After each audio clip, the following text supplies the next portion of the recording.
सोने के पिंजरे में एक तोता कैद था और तोता बोलने वाला था।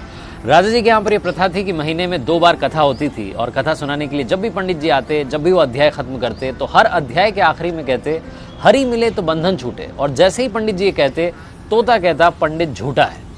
और जैसे ही तोता ये कहता पंडित जी के लिए सिचुएशन अजीब हो जाती, हर बार एम्बैरेसिंग सिचुएशन हो जाती। 2-3 बार तो चल गया, लेकिन पंडित जी को लगा कि तोता मानने वाला नहीं। पंडित जी अपने गुरु के पास गए और गुरु जी को बताया कि वहाँ पर जब राजा के यहाँ पर कथा सुनाता हूँ और कहता हूँ कि हरि मिले तो बंधन छूटे, तो तोता कहता है कि पंडित झूठा है। ये तोता पंडित झूठा है बार बार क्यों कहता है? तो गुरु जी ने कहा कि चलते हैं, चल करके तोते से बात करते हैं। गुरु जी पंडित जी के साथ में तोते के पास पहुंचे और तोते से पूछा कि भैया बात क्या है?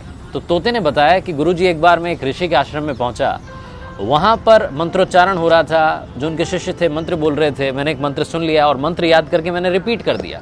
जैसे ही मैंने मंत्र बोला तो ऋषि के शिष्यों ने देखा कि बोलने वाला तोता है। उन्होंने मुझे पकड़ लिया, लोहे के पिंजरे में कैद कर दिया।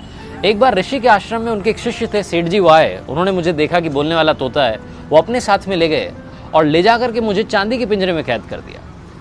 एक बार राजा जी के यहाँ पर दावत थी तो सेठ जी ने सोचा कि क्या गिफ्ट दिया जाए। फिर उन्हें मेरी याद आई, उन्हें लगा कि इससे महंगा कोई गिफ्ट नहीं हो सकता। वो मुझे लेकर के गए और राजा को भेंट कर दिया। रानी को मैं बड़ा पसंद आया और मुझे सोने के पिंजरे में कैद करवा दिया। कुल मिलाकर के रहा मैं पिंजरे में ही, मेरा पिंजरा नहीं छूटा। तो जब जब मैंने हरि का नाम लिया मेरा बंधन नहीं छूटा। गुरुजी ने तोते को अपने पास बुलाया और उसके कान में एक बात कही।